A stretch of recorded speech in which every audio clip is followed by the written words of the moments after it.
大家好啊，又係我林耀江師傅啦，又到新一期嘅易經金融呢個節目。上一期同我哋預測咧大致對一樣，我哋睇下今期嘅變化。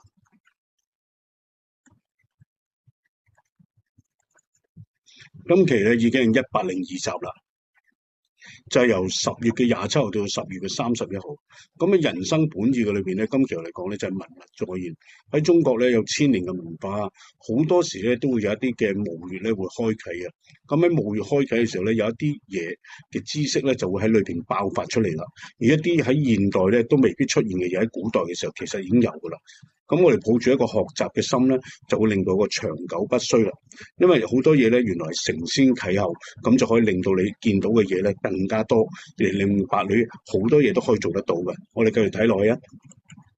好，易經金融嘅主體咧就係由五行八卦啦嘅陰陽屬性嘅組疊之下啦，咁包括埋一啲嘅易理啦方面嘅嘢，咁互相重疊之後咧，會有一種唔同嘅知識俾你啦，喺多角度去考慮啲因素啦，咁配合一啲管理、行銷啊、策劃啊，或者係投機買賣嘅時候咧，都可以用得着佢啦。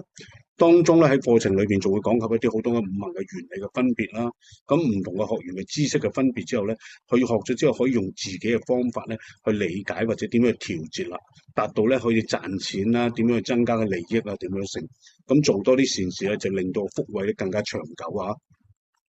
好，上期我哋講咗一個嘅資金要分類啊，咁點樣去配置一個合適自己嘅做法啦？點樣去分配嗰啲錢嘅做法嘅時候，點樣嘅步驟？今期我哋講一個時代趨勢啦，喺唔同嘅時代或者你出生嘅唔同嘅時間咧，其實佢都有投資嘅路線都有唔同噶，而當中好多時咧，就因為嗰個市場嘅發展啦，或者地域性嘅分別之下咧。你點樣去分別揾到佢究竟當時嗰個地區啦，嗰個政策上嘅益處喺邊度咧？咁就可以產生嘅利潤啦。同時間喺唔同嘅環境或者政策之下咧，佢環境文物啦都有差異㗎。咁我哋點樣去揾到一啲佢哋嘅差異嘅時候咧，揾到個契機，掌握啲資訊，前景係點樣會出現啊，或者你預計到咧，咁你參與之後咧，成功機會又會大啲㗎。繼續落去啊！好，今期我哋講第33期風水佈局裏邊咧，今期我哋想講嘅咧就係三碧，呢個係屬於口角星啦。咁喺呢個口角星裏邊，佢有時會擺唔同嘅位置喺門口啊、大廳或者露台咧，或者窗口嗰度，唔同嘅位置咧都會影響咗嗰個屋嘅屋運裏邊，或者嗰個位置經常都會用得着的話咧，就更加容易咧會有啲炒價啦，會有啲係一啲官非啦，或者一啲對立嘅情況會出現，亦令到大家嘅關係咧差咗㗎。咁喺呢啲情況咧，我哋可以擺一啲紅色嘅擺件啦，或者放一啲揮春喺嗰個當年嗰個三碧位度，就會有個改善嘅功能。當然啦，如果有其他問題咧，可能你就要經過睇下啲風水嘅佈局之後咧，先去再改善佢哋啦。好，呢個咧係啱啱完咗呢個星期嗰個佈局啦。咁咧起標咧就係由25,247點嘅。當時嘅卦象咧個風水換卦配呢個豐澤中孚，因為換卦咧就種散失啦、唔安定啦，或者有啲流失嘅。中孚咧中中挺挺喺嗰個反反覆覆嘅上落。咁推算埋前面嗰幾支卦咧就或者跌或者係平嘅佈局。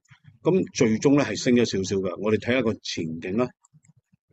好啦，呢個下邊左下角呢個圖咧，本身咧就係星期一嘅時候嚟噶。你見到一個好大嘅裂口衝上嚟噶，而裂口咗之後咧，其實個收市價同呢個位又係差唔多，同我預期嘅嘢咧都係大致相若。係星期二嗰日咧，突然間就升高咗嘅啫，其他時候基本上咧都係平平跌跌之間嘅。咁今個星期又出現咗一個高位，就係26,347點㗎。咁有高位啊，但係個成交量咧喺今個星期裏邊咧，都只係徘徊2000幾億之間嘅啫。所以個成交量唔大嘅時候咧，大家都要小心啲，即係會有啲慎重啲去買賣究竟嘅狀況。同埋依家好中意喺星期一啊、星期五之間啊，臨到收市嘅時候或者啲夜市嘅時候咧，先要做勢啊。所以大家買賣要慎重啲嚇。我哋睇埋美國市咧，好啦，美國市咧又係創咗一個新嘅高點啦，就係47,326點嘅。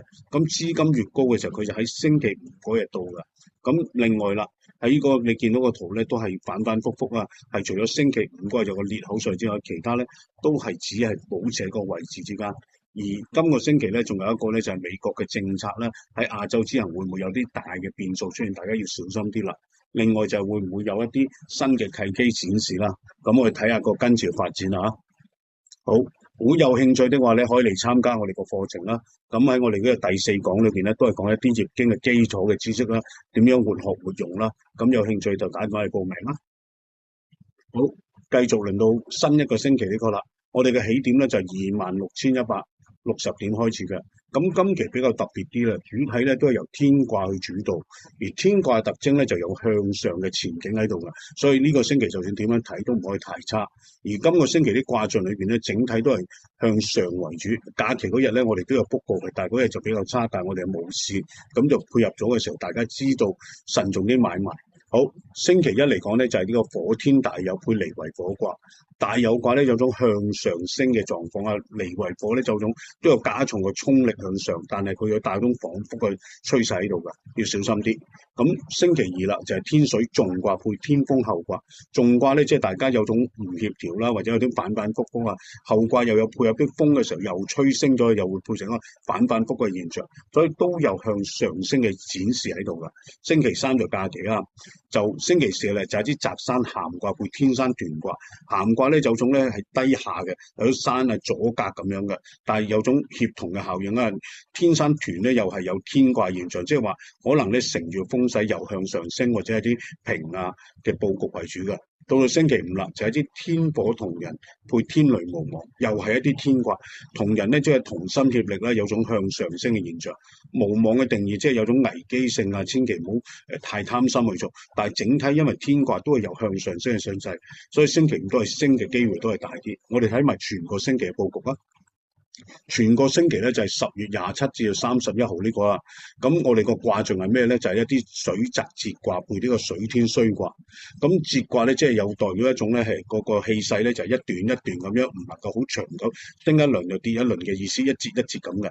衰卦咧又係有種互相協調之下咧先會向上升。但係呢支又係一支天卦嚟嘅。咁配合埋頭先嗰幾支卦象咧，我哋相信下一個星期嚟講咧，平或者升嘅佈局咧都比較明顯咧。如果有興趣，可以報讀下啲課堂啦，或者打電話嚟問下有啲咩可以幫到手噶啦。咁投資最緊要一樣嘢，自己小心啲，知道自己買賣緊啲乜嘢，千祈唔好過分投資啊！祝大家好運，下星期我哋